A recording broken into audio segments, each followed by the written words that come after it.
Peter Tosh sang about it. Many people dream about it. And this afternoon, the odd couple of representatives, Barney Frank and Ron Paul, will introduce legislation that would repeal the federal ban on marijuana, leaving states to make the decision for themselves. And they're not alone.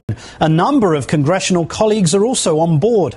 At a time when everything is on the table to fix the economy and the cost of combating marijuana is huge. And one man hoping their voices are heard is Steve Fox of the Marijuana Policy Project, and he joins us now. Good afternoon, Steve. Good afternoon, Martin. Given the popularity of marijuana for recreational and now medicinal use, do you believe it's no longer tenable to waste millions on enforcing the law? Yeah, certainly it never has been a good idea to waste millions of dollars, or billions, we should say, on marijuana prohibition. It really just doesn't make sense. It doesn't keep anyone from using marijuana. It's not affecting the price of marijuana. And all it's doing is ensuring that the profits go to the criminal underground rather than to regulated tax-paying businesses. So, and yet there is evidence, isn't there, that suggests if you smoke marijuana during adolescence, you're 7 times more likely to develop serious psychotic illness. Isn't that a strong enough reason to oppose legislative change?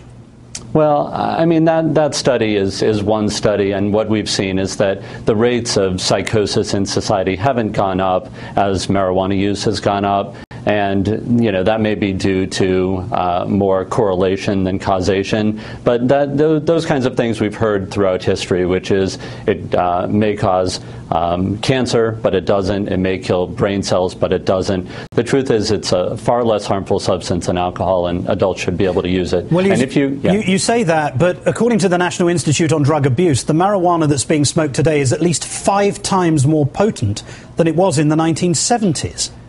Right. Well, combining your last 2 questions, the point is, if we are concerned about teen use, if we are concerned about potency, the best solution to this is to have marijuana sold in a regulated market where we know the strength, the potency, and we also know that teens will get carded if they try to buy it. Drug dealers don't card, but we were able to reduce teen use of cigarettes in this country when we started enforcing the We Card program, and that's what should be done for marijuana as well. There's also, though, isn't there, an increase in those seeking treatment for addiction to marijuana, increasing significantly, I believe, from 16% in 2007 as compared to just 12% in 97.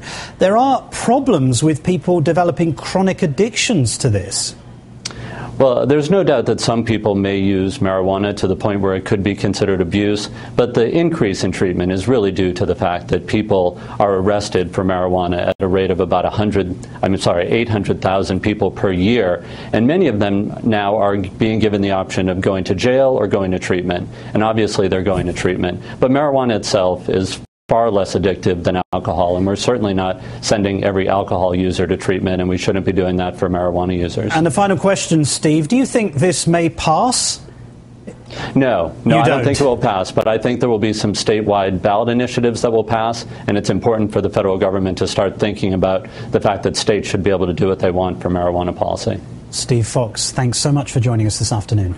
Thank you.